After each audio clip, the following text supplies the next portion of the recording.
seems a bit nonsense. By killing the you become a hero in the Muslim world.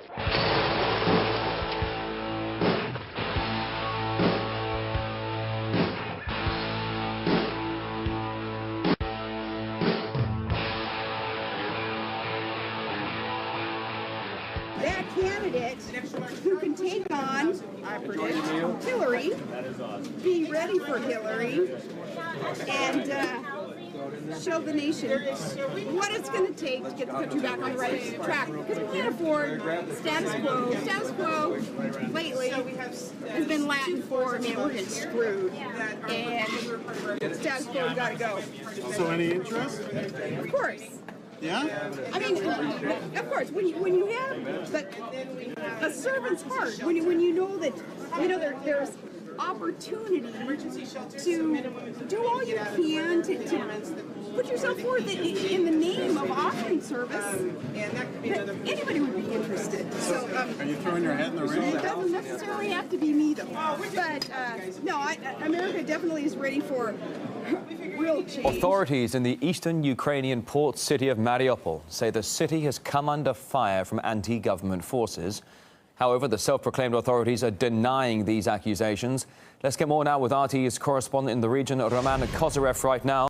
Earlier in the day, Kiev blamed the anti-government forces for the attack on Mariupol in the eastern part of the city that left dozens of people dead. Anti-government forces call Kiev's accusations a provocation and said they basically did not have a technical capability to do that, as they were stationed at least 40 kilometers away from that place, and the anti-government forces said it was a mistake of a spotter who coordinated the target. Meanwhile, they also say that Kiev bombed the territory, like I said, as a result of completely wrong coordinates. And anti-government forces have launched an offensive at the moment, as it was announced by their leader Zakharchenko, and the offensive is against Ukrainian military positions outside of the city of Mariupol. Meanwhile, the city itself, the port city, is not about to get stormed. Anti-government forces are also saying that they blame Kiev for the derailment of the peace process here in the east of Ukraine, and it was them who used heavy artillery against civilian territories here in Donetsk, the capital of the self-proclaimed republic. Meanwhile, the city itself, where I am right now, it's in mourning. Flags are flying at half-mast, and that's all for the 15 civilians who were killed as a result of mortar shelling on Thursday, and a memorial service was held in their honor today. Meanwhile, we're still hearing the sounds of artillery here in Donetsk, and that's on the backdrop of the fact that the president of Ukraine, Petro Poroshenko, has announced that he's going to be sending more army reserves to this area. After Saudi Arabian King Abdullah bin Abdulaziz passed away at the age of 90. Leaders from all over the world expressed their deep condolences for Abdullah, with Buckingham Palace even flying its flag at half-mast to honor the deceased king. Meanwhile, media headlines from around the globe praise the king as a reformer who oversaw unprecedented changes, especially with regards to women's rights in the country. So here to discuss this reaction as well as Abdullah's true record, I'm joined now by Ali Al-Ahmed, Director of the Institute of Gulf Affairs. Thank you so much for coming on, Ali. Thank you for having me. So let's start by talking about the legacy of King Abdullah, because many of the obituaries are touting him as a reformer, and I wanted to see if you agree. No, this is incorrect, obviously, because King Abdullah is clearly a dictator. He's an absolute monarch that in Saudi Arabia that he rules is a country, a kingdom of silence, is a country of oppression regarding women and other religious freedom, press freedom, any freedoms. Abuse of human rights is rampant to the degree he could not help himself but abuse the human rights of his 4 daughters who have been locked away for 14 years against their will and prevented from living normally. So this is not a person that you can call a reformer. Those who call him a reformer are either bigots or being bribed to say this. You know, calling an absolute monarch a dictator, a tyrant, a reformer is like saying there is a halal pork or there is a decent rapist. This doesn't go together. And of course, people are pointing to the fact that he appointed 30 women to the Shura Advisory Council as a sign of his progressivism. What are women banned from doing right now in modern Saudi Arabia? Women are basically banned from doing much of what you can do today. Like being on TV without the permission of your husband or your male master. You cannot play sports, you cannot have surgery on your own decision, you cannot go to school, attend school, move schools, you cannot go to work, you cannot register a business unless you have a male guardian, a master who tells you it's okay. You cannot marry, you cannot leave the country, you can't get a passport. So many things that a woman that is doing today. The woman status in Saudi Arabia is that of a car. It's controlled by a man, an owner. So very little things you can do in terms of your life and daily life. Il est impératif qu'au-delà des hommages. It's imperative that beyond the diplomatic tributes that are paid on the occasion of King Abdullah's death, immediate pressure is put on his successor, King Salman, for an amnesty for Raif Badawi and all the journalists, bloggers and web citizens who are imprisoned in that country, and some of whom have been sentenced to flogging. He was sentenced to 10 years in prison simply because he started a blog in which he criticized the religious police. He criticized preachers who demanded, and this is totally absurd, sanctions against astronomers because their findings would put the Sharia in perspective. You need to understand the aberration of sanctions in a country like Saudi Arabia. In Yemen's capital, people take to the streets demanding Houthi rebels leave.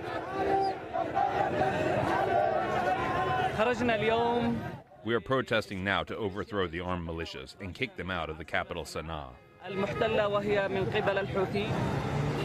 The Houthis are Shiite Muslims from North Yemen.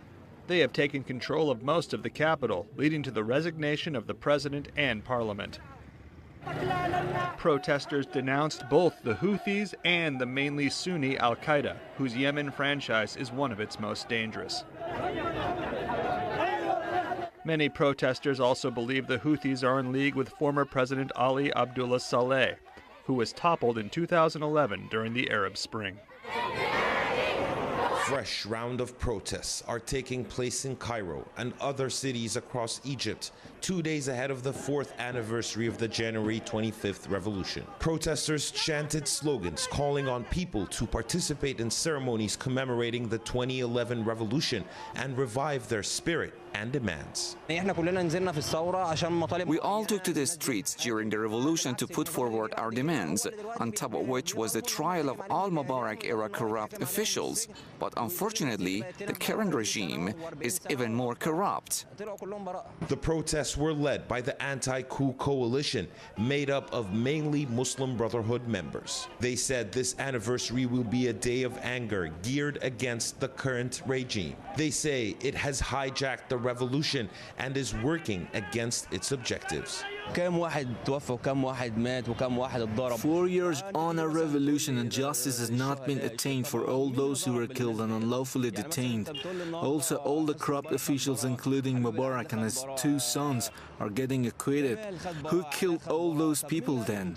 Security has been considerably heightened around the country ahead of Sunday's planned protests. Tahrir Square has been closed down to traffic and the deployment of additional security forces around vital institutions. On Friday, a girl has been killed and a child injured in demonstrations in the coastal city of Alexandria as security forces arrested another 30 protesters. On the occasion of the anniversary, the Egyptian government said that it will pardon 580 prisoners. However, the list of those who will be released has not yet been announced. Many are hoping that some political activists and journalists will be among them. Bang, bang,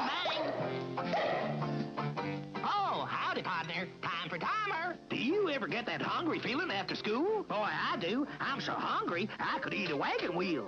When I'm slow on the draw and I need something to chaw, I hanker for a hunk of cheese. When my 10-gallon hat's a feeling 5 gallons flat, I got something planned, which is little cheese sandwiches. Come on!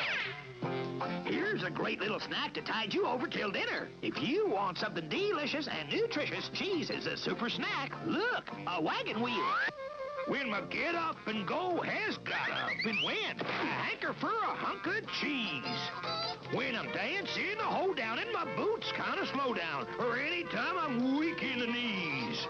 I hanker for a hunk of, a slabber slice a chunk of, a snacker is a winner, and yet won't spoil my dinner. I hanker for a hunk of cheese. Affectionately dubbed the two-headed director, pioneers of American cinema, the Coen brothers have spent the last 3 decades making movie magic together. Now the dynamic duo will take on a new joint role, co-chairing the Cannes Film Festival jury in May. Known for their offbeat humour. If I don't come back, you tell Mother I love her. Your mother's dead. Well, then I'll tell her myself. The brothers took the prestigious appointment in their stride. Being presidents of the jury this year is even more of an honour, in that we've never been presidents of anything before. It's a first for Cannes too. The 68th edition will go down in history as the first festival headed by 2 people. For many industry insiders, it's a welcome and obvious choice. Favoured by critics and film festivals, they've won more than 100 prizes together, including 12 joint Academy Award nominations. The filmmakers have a long history with Cannes. They've presented 7 of their 16 features at the event and picked up the festival's top Palme d'Or prize for Barton Fink in 1991. Welcome to Los Angeles, Mr. Fink. Excuse me? Howdy, neighbor. Are you a writer, Mr. Fink? Actually, I'm writing for the pictures now. Also winning the runner-up Grand Jury Prize for Inside Llewyn Davis, the Best Director Award for Fargo, and The Man Who Wasn't There. If their filmography is anything to go by, we can expect that this year's award winners may too delve into the quirky and macabre. Yeah, well, you know, that's just like your opinion, man. State Senate President Stanley Rosenberg is evaluating the push to legalize recreational marijuana in Massachusetts. 22 News reporter Alessandra Martinez joins us live after talking with Franklin County residents about possible benefits of legalizing recreational pot. A majority of residents I spoke with today like the idea of legalizing marijuana for recreational use, but they're more focused on the potential of having a medical marijuana dispensary here in Greenfield.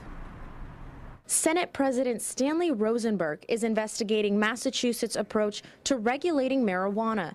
Activists are expected to put a question on the 2016 ballot pushing for its legalization for recreational use. Yes, it should be. The whole drug war is nothing but a gigantic racket, and it's corrupting this country. It's corrupting police departments. It's corrupting government. Look what it's done in Mexico. Back in 2008, voters passed a ballot referendum that decriminalized possession of up to 1 ounce of marijuana.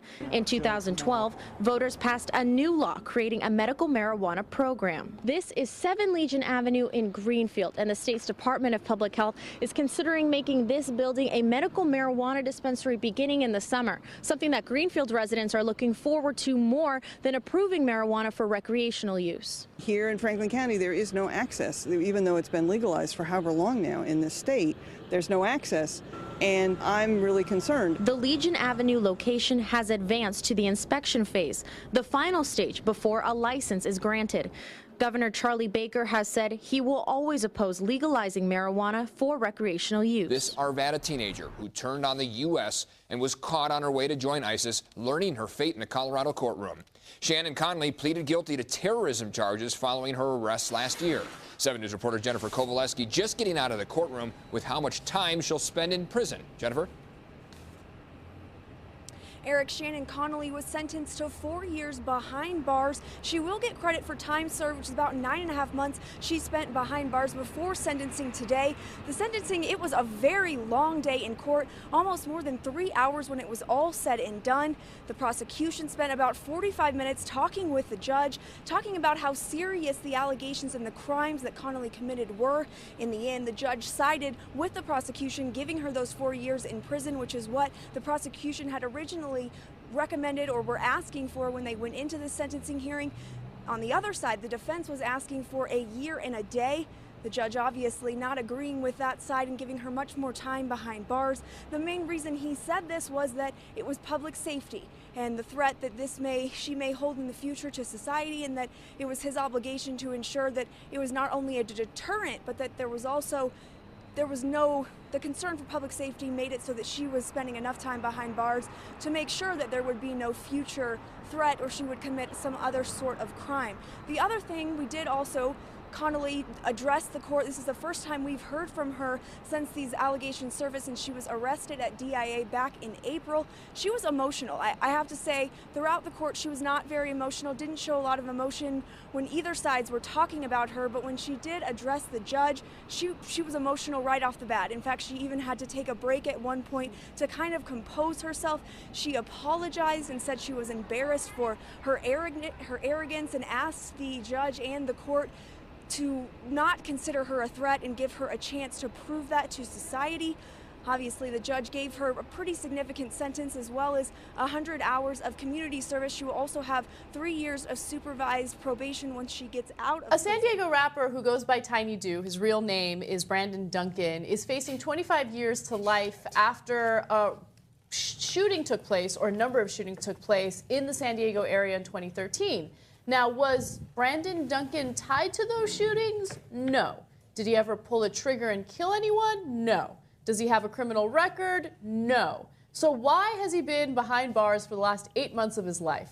Well, prosecutors in the area argue that he has a rap album out, and the rap album has lyrics that correlate with gang activity, and as a result, he should be prosecuted. Now, there's actually a law in California that could successfully prosecute him. Let me tell you what that is. The statute in question is California Penal Code 182.5. The code makes it a felony for anyone to participate in a criminal street gang, have knowledge that a street gang has engaged in criminal activity, or benefit from that activity. We've been going together for 3 years now. Charlotte, will you be my... my... Oh, my. It's a gorgeous car. What is it? It's a new Dodge Charger. A Dodge Charger 500. Dynamite. Yeah. What's that? That's the optional Hertz shifter. Elliot? Yeah. Hey, where are the headlights? They're hidden where the bumper loops around the grill. Hey, these are new high backs, see? Yeah. See how nice they fit? My name's Sheila. What's yours? Elliot? That's a cute name. Bet it really rides smooth. Huh, El? Why don't we find out? Elliot! 1970 Charger 500. If you can cope with a whole new image, you could be Dodge material. What's the big idea? George, you've complained about my coffee long enough. Now watch this. This is our usual instant coffee. I can see that. Look at this. Hey. What is that? It's new Instant Folgers coffee crystals. How does it taste? See? It sparkles. But how does it taste? And look how much darker and richer it is. Yeah, but how does it taste? Well, taste it. George is discovering new Instant Folgers. Tastes great. New Instant Folgers coffee crystals. Sparkling crystals of dark, rich, pure coffee. Wonder why they sparkle. I don't know, but I'll have another cup. Greece is facing a crucial choice on Sunday, with a general election deciding the path the country will follow in years to come. Maria Fanoshino reports. Marina serves breakfast for her 10-year-old son, George. A meagre one. Like they've all been in the years of crisis in Greece. Every day, she says, is a little worse. How do I feel? I feel betrayed, because they took my life from me and my right to be a human being. Every citizen in every country has rights and obligations. In the last few years, we only had obligations and no rights, and that makes me angry. Marina blames the ruling New Democracy Party for the 26% unemployment rate and constant power cuts across the country. She will vote for Syriza on Sunday, a young radical left party promising a better life for every Greek. Political parties at pre-election time tell us that bears will come and eat us if their rival wins. Syriza and the New Democracy Party are rivals, and they represent two different worlds. There was a massive media campaign against Syriza ahead of these national elections, which are awaited like few before. The current Prime Minister's party accused them of trying to drive Greece out of the EU through their vows to renegotiate the country's bailout terms with the Troika. Plenty of ordinary Greeks are skeptical too. They call their promises empty and plans unrealistic. Dionysia is one of them. She says she's lucky to still have a job, but her entire family was dramatically affected by the crisis.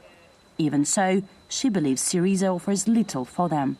They cannot be trusted because during the past 2 years they've been mentioning, that they will they will tear apart the IMF contracts. They will leave the Eurozone in order to come back to drachmi, but now they are changing. Also, they're saying that we'll do a lot of stuff like taking out the taxes and helping the poor and increasing the income, but we don't have the money to do that. The Greek economy cannot afford it right now. This is not the first time Nigeria wants to withdraw its forces from international peacekeeping engagements. In 2010, President Goodluck Jonathan threatened to withdraw Nigerian forces from Darfur, citing rampant deadly attacks on its troops there. Nigeria has some 1,200 soldiers currently deployed in UN peacekeeping operations in Mali and Darfur.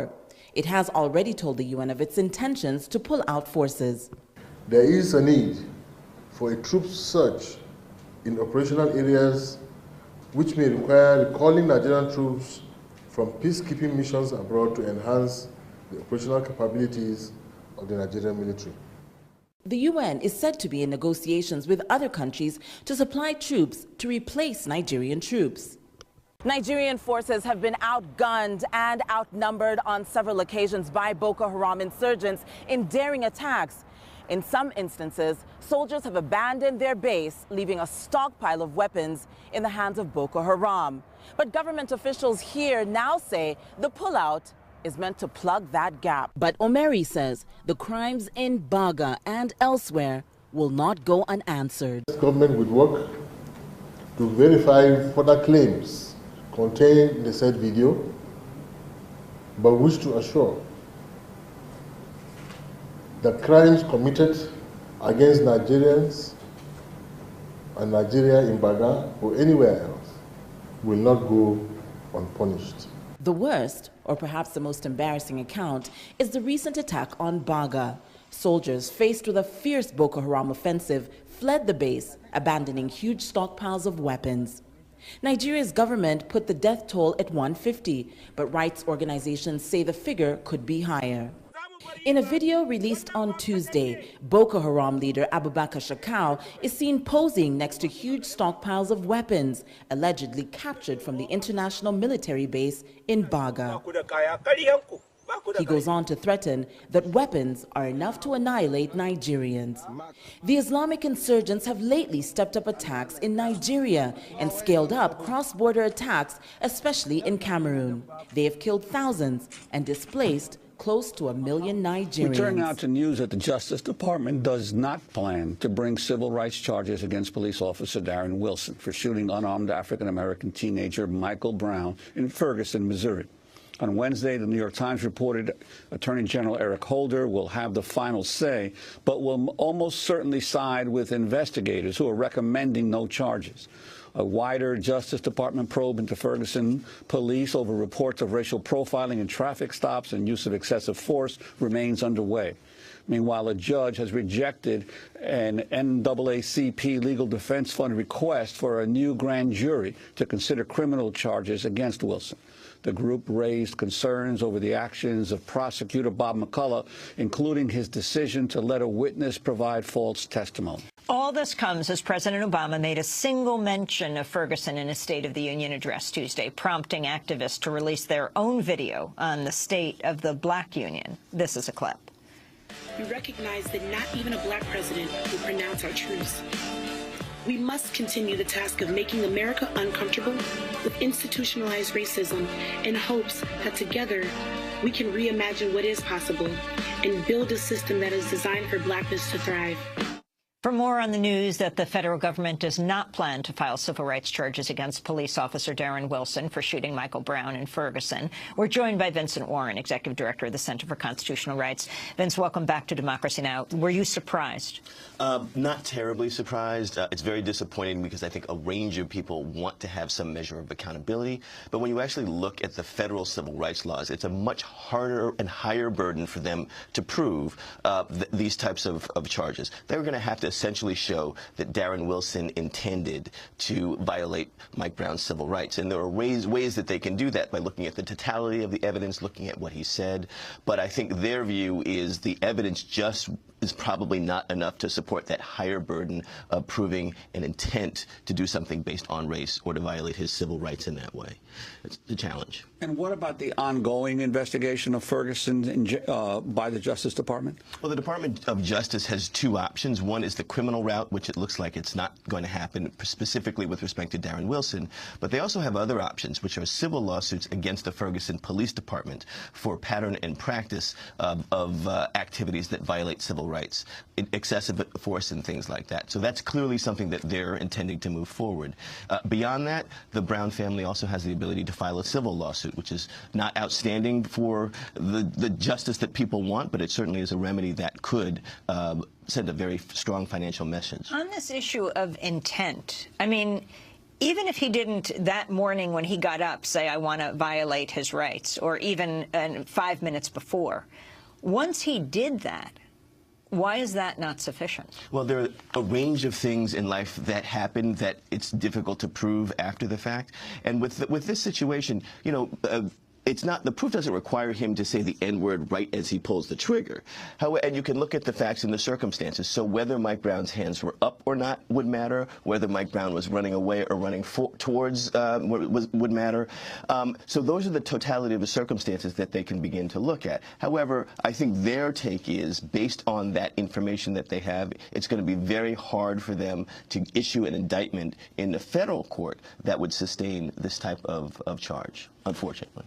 And what's been the impact nationwide following Ferguson in terms of attempts by local communities to reform the police abuse situation in their own community? Well, yeah, the Ferguson situation has everything to do with what's going on in different parts of the country. With respect to that particular proposal, I actually was part of a meeting with Attorney General Schneiderman of New York, who proposed a similar measure in which his office would be appointed to be able to look at these things more independently than local prosecutors who work with police officers would. This, I think, is a step in the right direction, and it really points to the larger issue and that the protesters are talking about, is that we're talking systemic failure. What's happening in grand juries around the country, and even in terms of the federal prosecution, the system is not keeping up with the current nature and tenor of the civil rights violations that are happening with police departments. We need protesters out there to push that political agenda to make sure that Black Lives Matter, and then we need to have smart reforms like this one that shift the dynamic so that the system is not trying to reform it. The film Selma has only been out a few weeks, but already it is wrapped up in controversy. Controversy about its portrayal of LBJ, about Oscar snubs, perceived Oscar snubs of like the director, but also about who should get to see it, especially when we're talking about the young. And so you've got a very different situation depending on what part of the country you're in. Now, for some students, there's a program called Selma for Students. It was started in New York City. 27 business leaders funded 27,000 free tickets for 7th through 9th grade students in that city. And the effort expanded from there. Now, 275,000 free tickets will be made available with different requirements depending on which state you're in for middle and high school students. They can show their ID and they can get in free to see that movie. Which it's outrageous. It's a redistribution of wealth. Exactly. They should have to pay that $15 for the ticket. Now they don't have to. As I said, the age range for the free tickets varies depending on the city, and movie theaters will only be able to provide a certain number of tickets based on how many have already been paid for. DeKalb County School Superintendent Hugh Taylor, on the other hand, canceled a school outing. I read the whole Hugh Taylor, yeah. He canceled a planned outing by students at the predominantly minority school, saying he was concerned about obscene language and racial profanity in the Oscar-nominated film. So there was a history class that wanted to take a trip to see Selma, since it shows an important part of American history And he's saying, no, they use potty language and I won't allow it. Well, Gary, our top story today, new details emerging about that hack attack on Fort Lauderdale. You might remember it. It's costing taxpayers a lot of money. The story broke earlier from last month in December. The infamous hacker group Anonymous unleashed an attack on the city's official website. The police website and Mayor Jack Seiler's personal website also taken down for a short period after those cyber attacks. Anonymous was essentially holding those website pages hostage while demanding at the same time that Fort Lauderdale overturned that, of course, infamous homeless feeding ordinance. You remember that one as well. In fact, the group posted this video to YouTube. We have a list of demands, and if not met, then we shall shut down the main site of Fort Lauderdale and among other sites. Our demands are to lift the ordinance numbers C14 to 38. Now, at the time, city officials promised no critical city services were impacted. But anyone who did try to log on and pay their utility bill or look for government information, they were locked out. Now, Mayor Seiler said Anonymous hadn't actually hacked technically the city website, but instead they flooded those servers with so much data that it shut down. Rockin', rollin', splishin', splashin' over the horizon. What can it be?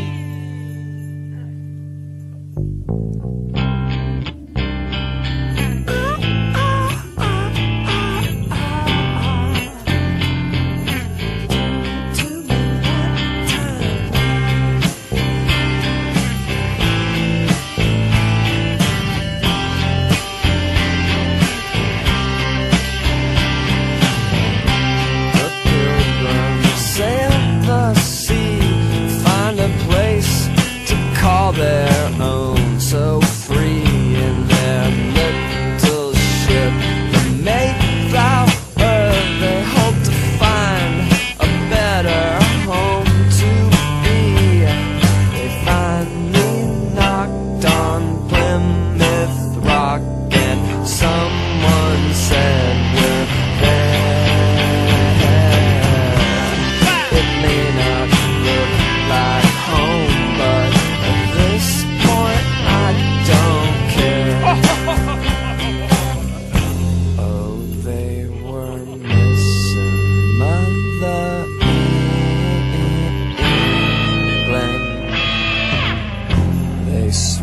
their loyalty until the very end. Anything you say, King, it's okay, King. You know it's kinda scary on your own. We got to all just get together, talk to call each other on our telephones. I want no more king. No more king. No more king. No more king.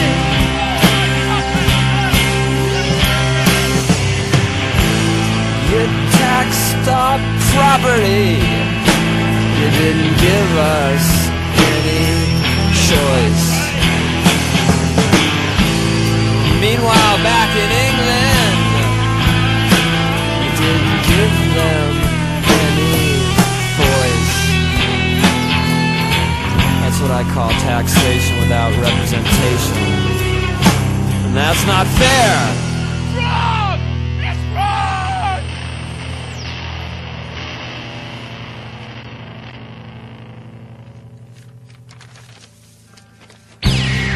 Oh!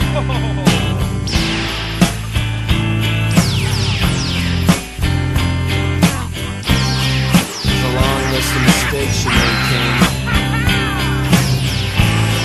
I'm gonna start with the worst. You had the nerve to tax our cup of tea. To put it kindly, King, what did you expect me to agree?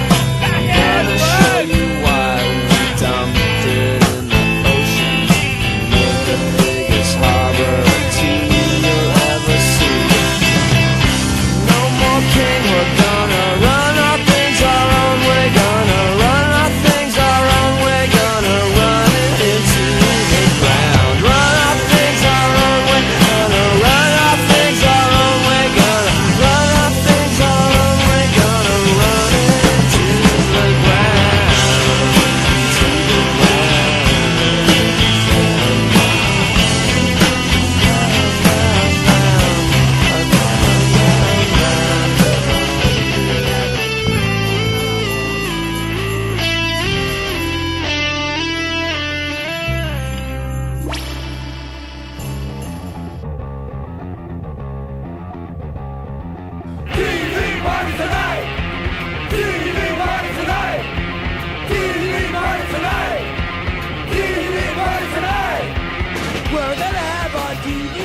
Good night.